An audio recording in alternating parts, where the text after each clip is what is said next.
Welcome back to the program. Joining me now to talk politics, Sylvester Smith, Republican strategist, Michael Cook, Democratic strategist. Thanks for being here, guys. Thank you for having us. We go entertainment first, which is your format, but it's also, I want your thoughts on this. The biggest death of the week, what was the most important one? Ozzy Osbourne or Hulk Hogan? I mean, well, I would add a third, though, Michael Jamal Warner yes, from the Cosby Show. Good point. So for me, it was like the 80s died this week. It was horrific. These icons of TV and film and, you know, everything. It's horrible. Yeah, Sylvester? Well, it depends on what you mean, biggest impact. Ozzy Osbourne, I think, is a cultural icon, no matter whether or not you listen to his music or not. You watched his reality TV show. That was where you became an Ozzy Osbourne fan. That's exactly right. Theo Huxtable, the Huxtables, and that fantastic fiction is what I modeled my family after, and so that was a tremendous loss. But we all, as kids, loved Hulk Hogan. And what I would say to people is we all have no reason to have a problem with Hulk Hogan. The man who portrayed him may have had some issues, but Hulk Hogan really is somebody we could all aspire to be like. Well, let's take wrestling to a new level here, and let's talk politics. In Arkansas, we are heating up on the election season. We're seeing a lot of candidate announcements. Good for guys like you that like to do campaigns and things like that.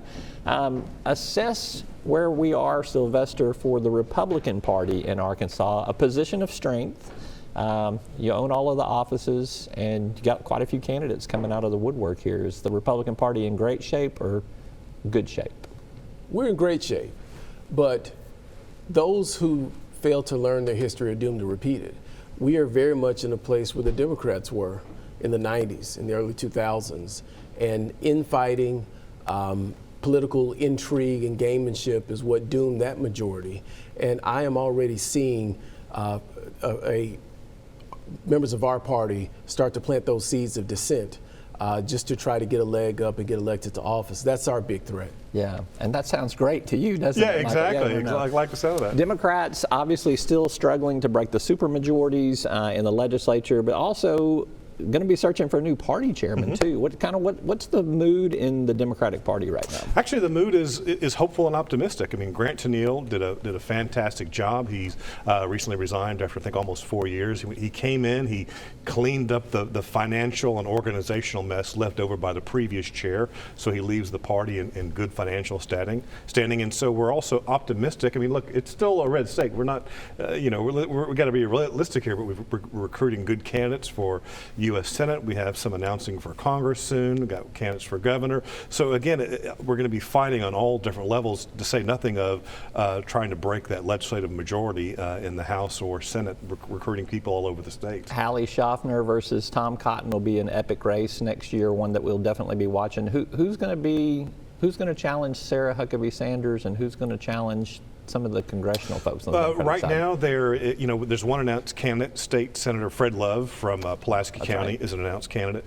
There's another potential great candidate who may announce. So there may be a primary. We'll see. You know, but you're not saying. No, but got to protect privacy. But so there'll probably be a primary. We have some people. I'm being vague on purpose because I can't give away conversations I've had. But there are good people looking at the 2nd District against French Hill, and then other potential ones. I think what it comes down to, because filing is in November, we're going to hear pretty quickly over the summer who's in and who's not. Do Republicans, are they scared of these Democrats, Sylvester, or do you run scared or do you run unopposed?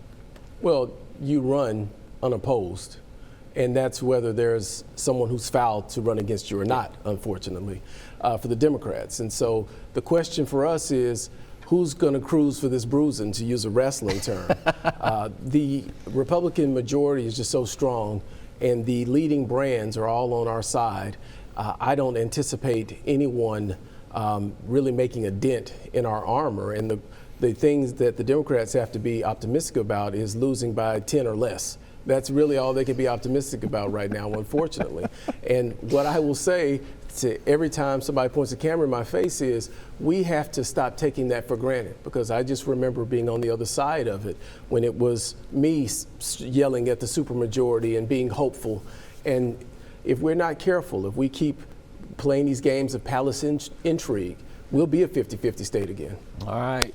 10 or less, Michael. Yes. The bar's set pretty low now Right. for you. So, all right, let's shift our gears and talk about what's happening at the national level. President Trump gets his one big beautiful bill passed. Got a couple tariff victories under his belt as well. Some cryptocurrency. I mean, some pretty good public policy there with some bipartisan consensus. Yet we're only talking about the Epstein files. Why can the president not change the message? Because of his cover-up. I mean, he and the Republicans created this Epstein monster, in terms of claiming conspiracies. And then it turns out Trump is the one who's covering up. His own attorney general said, "Oh, I have the list of clients on my desk. We're going to release it soon." And then she turns around and goes, "Oh, no, there's no list." And then now, just this week, Trump sent his staff down to interview Ghislaine Maxwell, who's in prison for sex trafficking and rape, along with Jeffrey Epstein. And we just know that there's going to be some kind of dangling of a pardon or commutation of prison. So the problem for Trump and Republicans, this story is not going away. Yeah. This is what we're talking about instead of tariffs or the bill or whatever. And it allows Democrats a way to tie Jeffrey Epstein to the economy, in that Trump, not only does he protect the elites like Epstein and his friends like that by covering it up, he's also protecting the billionaires by giving them tax breaks. So it allows Democrats to bring these two issues together. There's a lot for you to unpack in all of that. Why do you think the president cannot shake this messaging deal? Is it just the media won't let it go, or do you think there's actually something there? President Trump's team stepped in their own bear trap, and his attorney general wanted to use this snazzy line, "The client list is on my desk," and that rewrites the history. Epstein was not a pimp or anything of that nature. He was a pervert who disgustingly preyed on young girls and had friends who did the same thing. And so client, that never was a part of the allegation. Of course, Trump is in Epstein's file somewhere. Anyone who was rich and famous in New York ran into him during that time frame. And the ultimate sin of the Trump administration has just been mismanaging of the message. They should have just owned it. We used to be friends because that's in the public record. And once I found out he was a creep, I dumped him. Trump said that, I believe, circa 2007. Yeah. And so it's already in the public sphere. So yeah, sure, my name may be somewhere in that file. But don't forget, I was president either when he was charged or shortly thereafter. I made no effort to help him or clear his name in any way. If my name was in that file, why didn't Biden release it? That's the simple response. If Biden had something on me, why didn't he put it out there when I was calling him Sleepy Joe? So there's nothing there. I think I've seen more pictures with Donald Trump and Jeffrey Epstein than I've seen with Trump and Melania. I mean, these are tight buddies that hung out all the time, and Trump is in these files. That's the thing, like Sylvester admitted. But to Sylvester's point, but if there was just nothing, say that I'm not his friend anymore. If there was nothing there, then Trump would say, "Here are all the files. Look at them. I did nothing wrong." But of course, now he's playing these shell games and cover up because he knows he's somehow in trouble in these files, and that's why everybody's creating these lies and all these things. If that's true, why didn't Vice President Harris weaponize it? Why didn't she unleash it? Why didn't she allow somebody to leak it? I think just plain incompetence. Why didn't she cut a deal? Democrats were just incompetent. It's my turn. Why didn't she cut a deal with Maxwell to skewer Trump? Here's the deal. Everybody's name is in there. Clinton, Trump, lots of billionaires and high-profile politicians. Members of the royal family. Members of the royal family. Nobody knows you're a pervert until you're exposed.